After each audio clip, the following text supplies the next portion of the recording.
Greetings, Guardians, my name is Bife here. So we're almost done talking about the lore from this season. We've got a ton of future content lined up, especially with the 30th anniversary, and I need to go over stuff from past seasons, and there's good reason for all of that, but for now, this is one of the last videos that I'm going to make on the Season of the Lost. Today, we're going to be talking about Mara Sov, and where she was between the end of her appearance in Forsaken and the start of the Season of the Lost. It's a bit of an expansive video today, and it's going to take us across a ton of different topics, including who the Lost from the Season of the Lost actually are. It's going to give us insights into Awoken culture and what really happened with the Awoken as a people in that time period, and perhaps most importantly, it's going to tell us a little bit more about what it takes to become a Techeuan, which explains a lot about ley lines and the Ascendant Plane and all of the important elements this season. So without further ado, let's begin. The first thing to know, of course, is that Mara Sov was separated from her people to an extent. She has been since the Battle of Saturn, and has only truly been able to communicate with us through the Oracle Engine. During Forsaken, at the height of the Curse on the Dreaming City, we were able to enter the Oracle Engine and find ourselves in Mara's court, where we would briefly be able to talk with her every 3 weeks. On the final visit that we were able to conduct with her, she stated the following.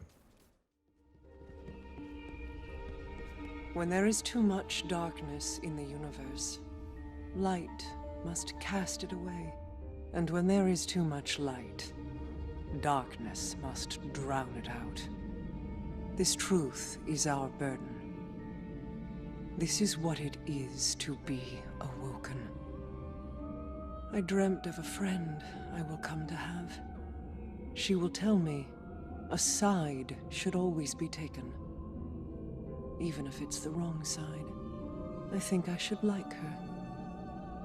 The next act is about to begin, and I do not know when I will return. Fear nothing. Bow to no one. We will meet again. Monday.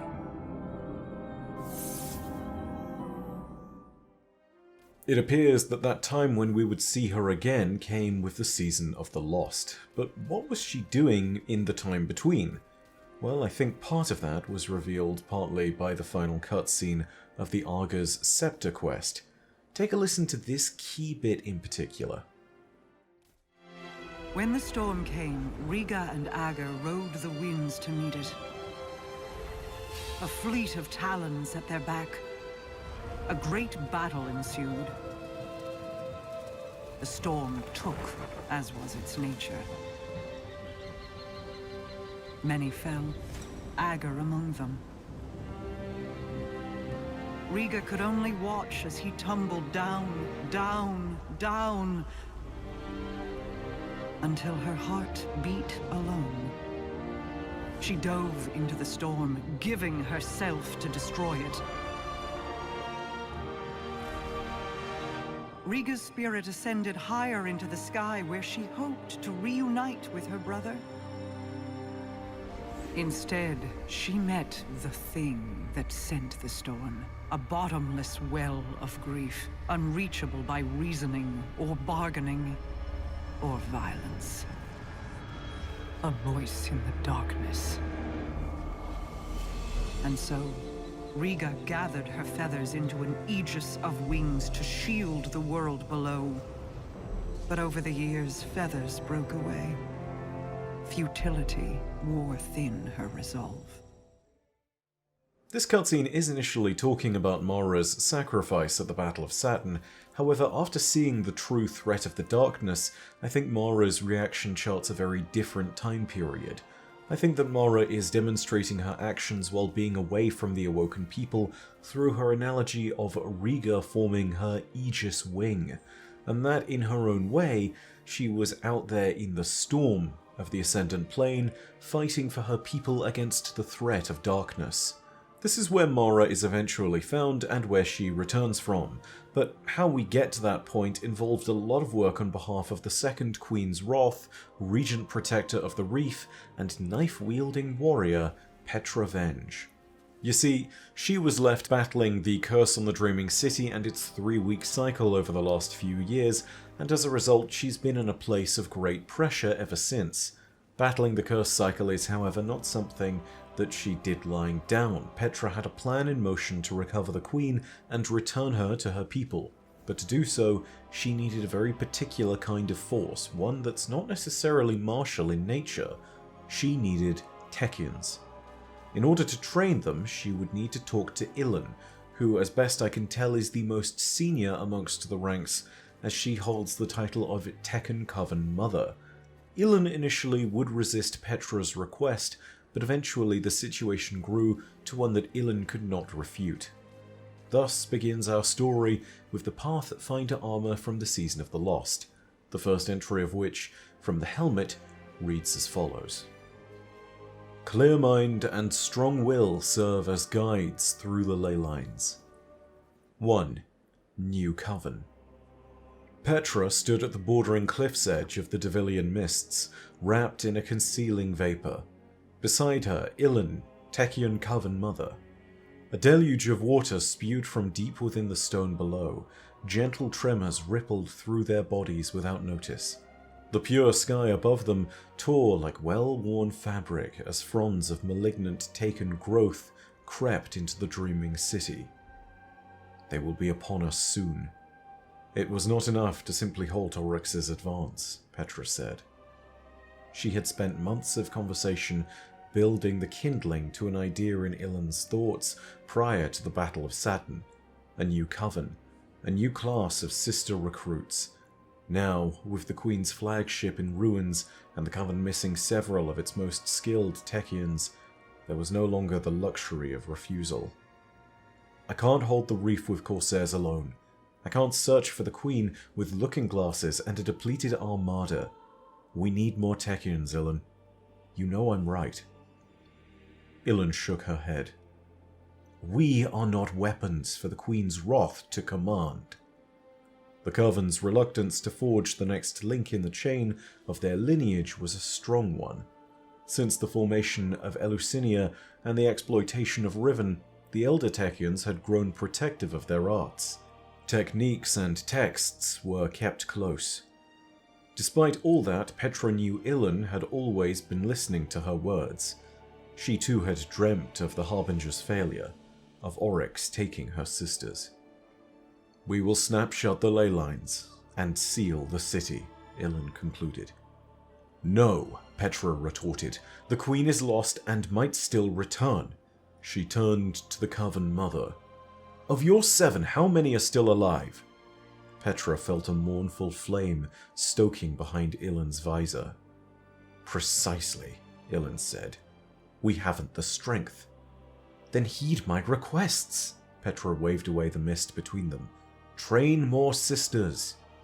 Ilyn finally broke her gaze with the sky and scowled at Petra. We haven't the time. Training spans decades. Make it work, Petra demanded before taking a breath and continuing. Ilyn, I will do whatever you need. Please, can we work through this together? Ilyn's head sunk. She leaned over the cliffside, over the stream of plummeting mist, and watched the flow of water drop into endlessness. Send me your candidates. I hope they are stronger than you were.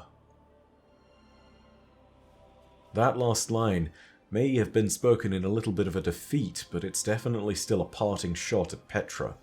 Petra's character is a little unique, and you'll figure out more about the detail of that later in this video. Suffice to say that Petra at one point trained to become a Techeun, but ultimately failed.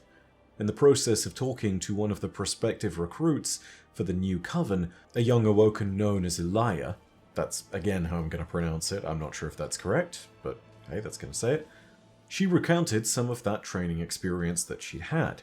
This is retold in the Canis Major lore tab, which reads as follows. Petra Venj and Elia sat together in a courtyard as the waning dusk of the dreaming city settled in around them. I began the training first, Petra explained. But I found it difficult. It didn't come naturally to me. Not like this. She nodded toward the grenade launcher sitting beside her. Imar didn't make it any easier. He was one of the oldest and the only male Techian I've ever met. I never felt like he gave me an honest chance. Petra paused to consider. Maybe he'd already looked in the future and saw that I'd washed out. I didn't know exactly how unsuited I was until my sister started her training, Petra continued. Right away, Pinar and I began having long conversations inside our dreams. We'd talk all night and wake up with full memories of what we'd said. That was the first time I realized how powerful she'd become. Petra lowered her eyes. Of course, Pinar was Imar's favorite. And the more quickly she progressed, the stronger our shared dreams became. It didn't take long before it was more than just talking. She began to manipulate the dreams, changing locations or her shape. I couldn't keep up. It was like being a passenger in my own head. Her dreams became my nightmares. Petra shook her head, as if dislodging an unwelcome memory. That's when I quit the training, and the dreams stopped. Eventually, I found my place in the Corsairs, Petra mused. But part of me wishes I had finished my training as a Techian. If I had, maybe I could still find Pinar out there, in a dream somewhere. She plucked a blade of grass from between the paving stones and tossed it into the breeze. After a pensive moment, Petra focused again on Elia. So my suggestion is give the training a chance. If it takes, you'll know. And if not, she patted the grenade launcher at her side, we've got plenty of other jobs for you. This insight into the Awoken's most talented Techians reveals perhaps a degree of their power, and perhaps reveals yet more fascinating insights into the communications that paracausal beings can accomplish between themselves. The Traveler in particular is an enigma here, as it also has a tendency of communicating with some Guardians, and in the past its speakers through dreams and whispers, which makes me wonder if this is another avenue by which communication is established. Lots of questions on that front generally, so best to leave it for another time, but it's still very fascinating, and if anyone has any particular thoughts about it, I'd also recommend looking into the lore books that dropped with the Season of Dawn, because one of them relates directly to this topic of having communications from paracausal entities whispered in your ear. Petra's sister, and in fact the entire coven of witches in which she was raised, was killed at the Sack of Amethyst, one of the first victories for the House of Wolves in the Reef Wars, but also somewhat consequentially one of the last that could be called decisive. This is, of course, an event that would shape Petra's life going forward, but it's not mentioned much more here. However, I think it's worth talking about.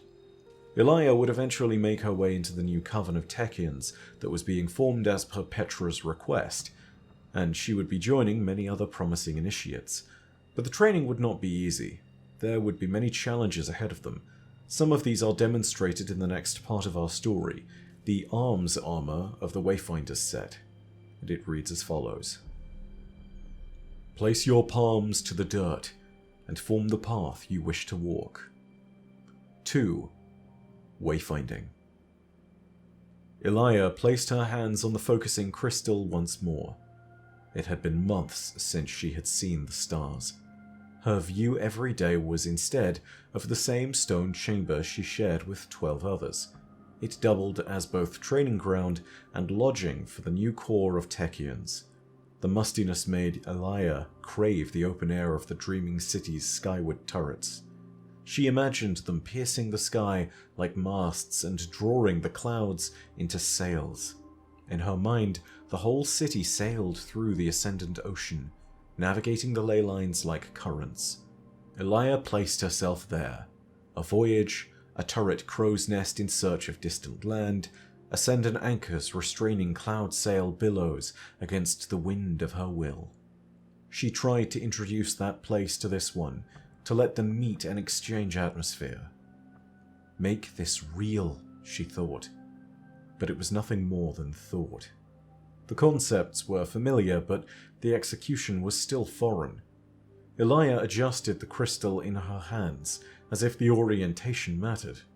Of all her sisters, only she still couldn't shape the ley lines. They're going to shift soon, you know, Alston chided. I know, Elias spat back without looking. An explosion shook the room, raining plumes of dust over them and breaking her concentration. Damn it! Elias slammed a fist into the smooth stone and cast the crystal orb across the floor.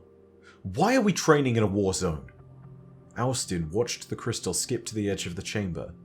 This place is built upon a crossroad of ley lines. If you can't align with them here... Don't say it, Elia hissed as she stood to retrieve the crystal. I need to try again. As she walked, the wall before her illuminated and split into a doorway. Petra Venj entered the chamber, haggard, soot dulling the sheen of her armor. Elia stopped in her tracks. She hid away her embarrassment, despite knowing that Petra hadn't seen her cast away the focusing crystal. Petra's foot tapped the crystal. She bent and scooped it from the ground and looked to Elia's empty hands. Don't lose this. There aren't many left. My apologies.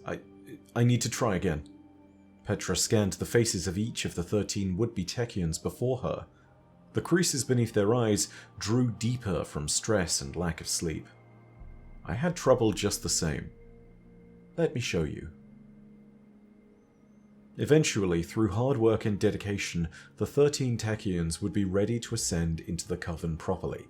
However, there must always be a first, and in this instance, it was another of the Coven known as Siyari. She would be the first to undergo a terrifying procedure in order to become a fully initiated Techeun, a surgery and a revelation all at once. The procedure is documented in the third piece of armor in the Wayfinder set, which is from the chest. It reads as follows. Forged from the reinforced armor of fallen corsairs to honor memories that they no longer can. 3. Duress. Siyari shifted on the wooden operating table. Why must she be the first? She probed the jelly-like substance smeared across her forehead as Elder Kali entered the room. Do not touch that. It's an antiseptic and a binding agent, Kali said, placing a sizable blue crystal-adorned mask next to an assortment of scalpels, hooks, and erosion stencils on her back table. Each tool was etched with ceremonial iconography and freshly sharpened.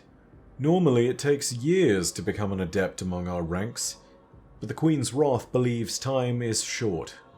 If you survive, these augments will expedite your training and enhance your abilities. Kale turned away to work a mortar and pestle. You will need to learn to focus under duress. Remove your mind from this place. Sink into the cosmic, project out from yourself. There is no pain, no flesh, no nerves. Siyari gripped the sides of the operating table and pressed her back flat until no air existed between her and the surface beneath, until she felt herself a part of it. She told herself to ignore the grinding of the pestle and thought about how Petra had taught her to use the physical as a transitory conduit to the Ascendant. Drink this, Kali ordered, handing Siyari a small cup of Queen's Foil tea. Siyari opened her eyes and released her grip as her meditation broke. Yes, Elder Sister, give me a moment to focus, please, she pleaded, hastily gulping down the tea. You think my voice is sharper than this knife? Kali asked, lifting the scalpel from her back table. Duress, you must push through it if you are to survive. Be strong or you will die. This is your final test. Siyari drank quickly and pressed herself to the table once more. She focused on her fingertips and the feel of the hand-worked wood. The grain formed diminutive pathways for her nails to trace, tiny patterns hidden away within the enormity that surrounded them, only revealed by shrinking one's perspective. She let herself drift. Kali threaded the thin metal edge directly through to the bone of Siyari's skull. A line of incision opened a wave of red. Searing penetration through the layers. Overwhelming electrified senses. They gave way to a calming sting in the discordant firing of nerves. A pattern. The texture. The split between what was and what could be. In her mind's eye, Siyari saw the ley lines unfurl like budding petals of a living blossom, nebula-like plumes of pollen. She let herself slip away until the pain of her flesh was only one of many choices before her. Ciari was the first to ascend to the rank of Techeuan amongst the new coven. She would be followed by all 12 of her compatriots in time, and they would soon begin to understand the enormity of the task they were to be assigned to, though some would discover it sooner than others. A young and talented Techeuan, known as Austin, would discover their purpose first, perhaps amongst all of them. This moment when she discovered that purpose was revealed within the 4th piece of armor for the seasonal set, that is, the legs, and it reads as follows. Step without ground, leap without falling, fly without wind. 4. Journey. Austin sat in silence with eyes shut. Ley lines swept over her in waves, in pulses which she slowly brought into alignment with her own. Entanglement. It was not the first time she had pressed herself into symbiosis with the Ascendant Plane. She had been through the thoughts of all the sisters in her coven. She had dreamt with Petra and harvested secrets from her, with the Queen's wrath being none the wiser. Austin knew they were meant to save Queen Mara Sov. They were meant to find her and restore the throne. She had been searching the ley lines for a path to the Queen each night after her training. Her coven's sisters lay sleeping all around her body, but her mind flew through countless panes of prismatic glass. As they shattered, she flitted from one plane to the next, catching momentary glimpses of incommunicable wonder. In the distant cosmos far ahead, Austin saw a darkened haze of indecipherable noise. Somewhere nestled in the ley lines, this shadowed spot was growing. Austin knew Mara Sov was distant. She knew the Queen had obscured herself from her enemies. Austin had felt a presence reaching from the noise toward the dreaming city more than once. Tonight, she would reach back. Austin focused her will on a path to the distant noise, and, as she did so, it was. The way was open, but still so far. She reached out with her physical body, placing a hand in the air before her and splitting the oxygen with her touch. She carved a slit in reality through the molecules of the air, and the path anchored to it at her command. The noise descended upon her, and instantly she was at the precipice. Hand pressed, frozen, paralyzed, and awash in insidious whispers that shredded the doorway into open nothing. It tore her consciousness across the cosmos to a grand terrace of onyx swords and emerald flame raining over a red harbor. Fingers reached like blades from distant hollows, screaming noise upon noise. A lone figure stood on the terrace aside 2 empty thrones, testing, prodding, tasting, breeding war. Austin? A familiar voice pried her back into the waking world. Austin, are you all right? She woke, soaked in sweat and heat. Petra Venj stood over her, gripping her shoulders. Austin struggled to breathe. Her eyes met Petra's. Austin? They'd leave you behind if they knew what you just saw, she thought. Just a nightmare, Austin reassured the Queen's wrath. Thank you for waking me. Austin's discovery in this moment, needless to say, is troubling. She has discovered Shivua Wrath and potentially even her throne world. I do believe that the 2 empty thrones that are spoken of in this represent Savathun, who has abandoned the darkness, and of course Oryx, who we killed. This may indeed be that moment at which someone was able to glimpse Shivua Wrath as she prepared for war, a war that she will undoubtedly have been preparing for millennia, ever since Savathun abandoned them and she fled from Oryx, her brother. Whilst Austin might have discerned her purpose, the entire coven would soon begin to dedicate itself to the purpose of returning the Queen. It's also at this moment that they all must have been told this. Amongst their efforts to return the Queen were more mundane and yet disturbing practices. Ciari in particular would make quite a scene one day as she attempted to work towards the shared goal of the coven. This is displayed in the lore tab of the seasonal special weapon, the rocket launcher known as Ascendancy, and it reads as follows. When the time comes, make yours one to remember. Petrovenge.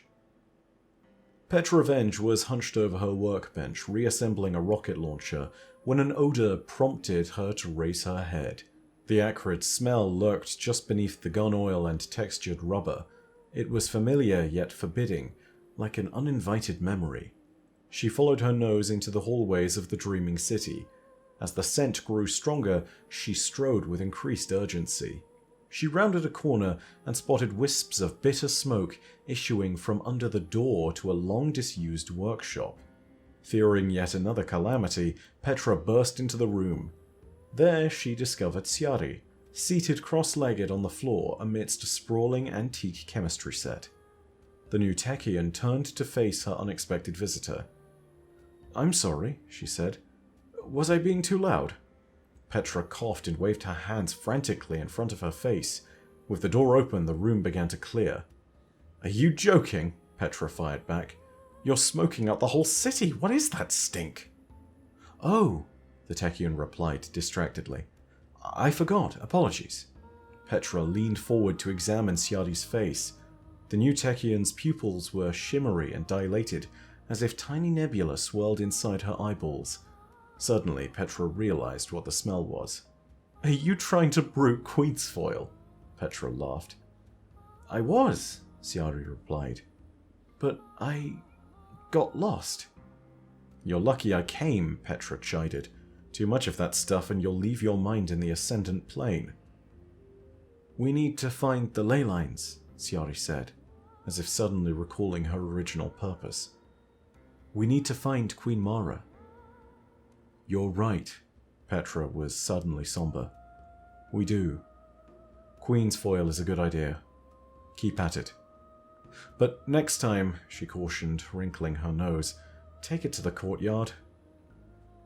Experiments with queensfoil and nearly being lost in the ascendant plane aside, one day the Coven would have all the resources it needed and would be ready for its purpose.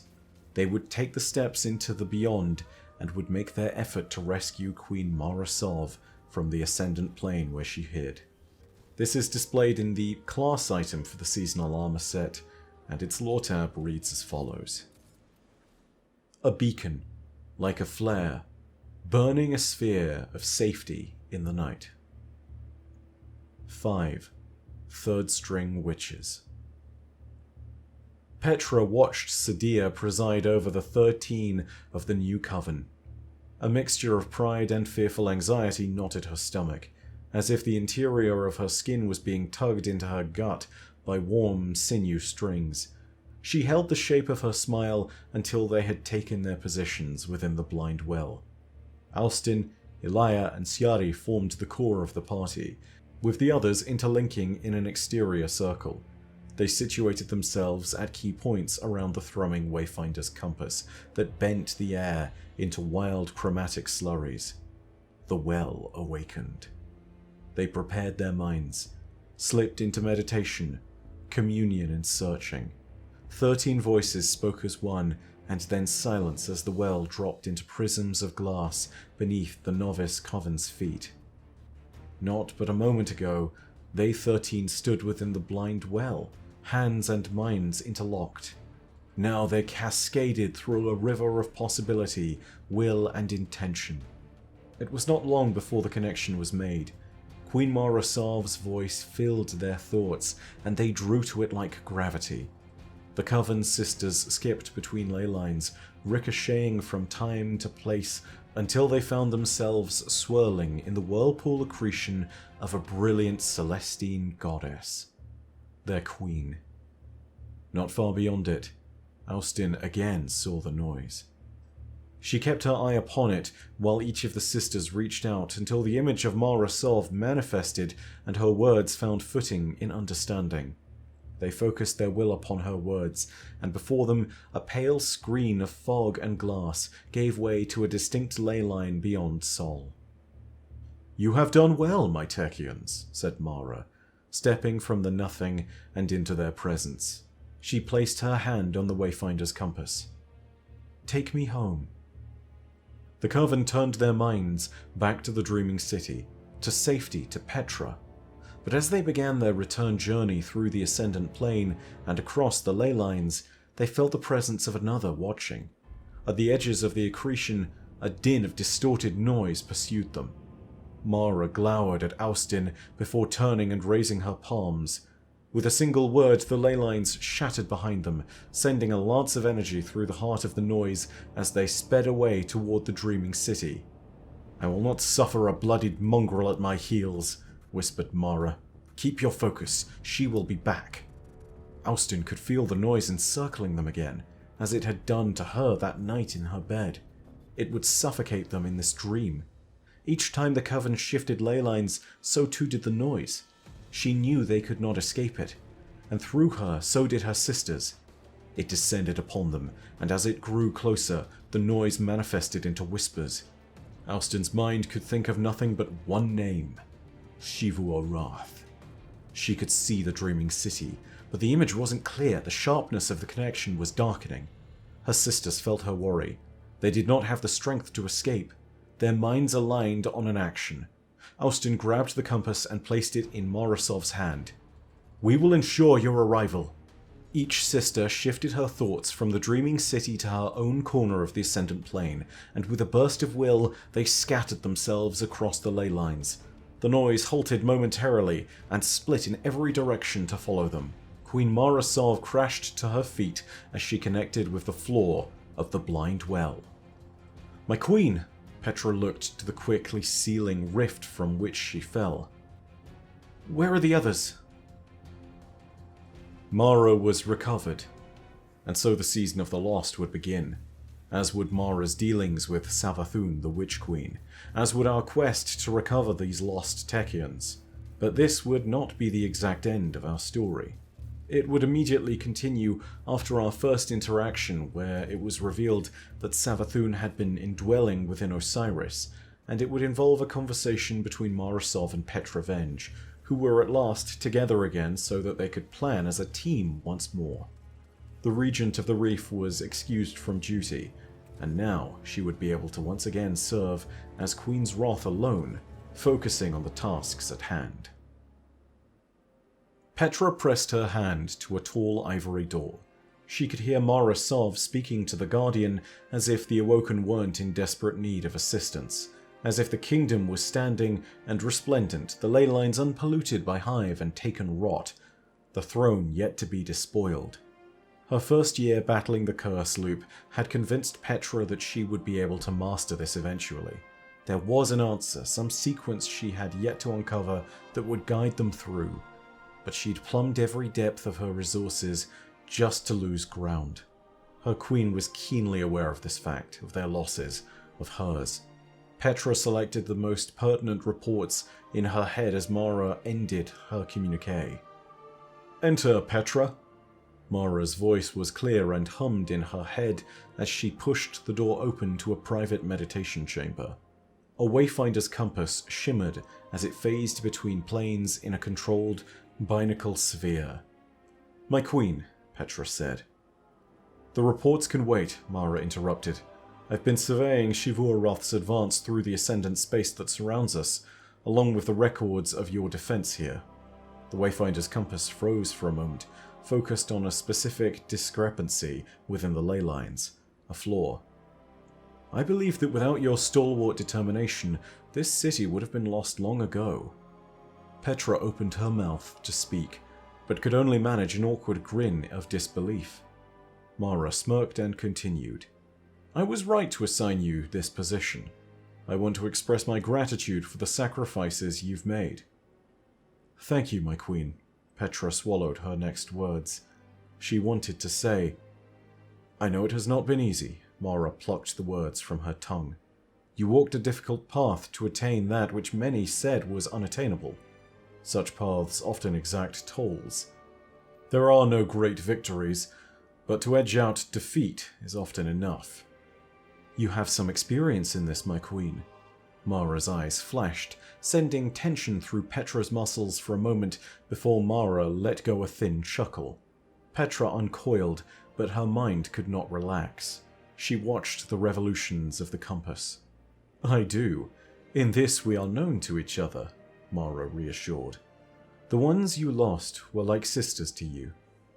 "Yes." Petra has known several of them as Corsairs under her command. They had bled by her orders. Some were friends, yet here she stands, gazing out to sea from her widow's walk. Mara gently brushes her cheek. "Be still your mind, Petra. I feel them calling. As I return to you, so shall they." So we go searching in the Shattered Realm amongst the ley lines every week for the Techeuns. However, each of the three main Techeuns of the New Coven would have a story in the exotics of the Season of the Lost. This includes Elia, Ciari, and Austin. This video is already incredibly long, so if you want to follow up on those quickly, then yeah, we can go ahead and do that, but you'll need to let me know about it in the comments section down below.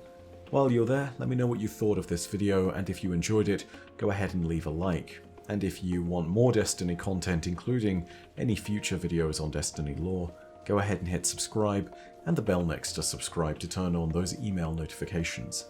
But as per usual, know that your viewership is quite enough for me, and that in the meantime, my name is Byf. Rhodacia ad Astra. I'll see you, Starside.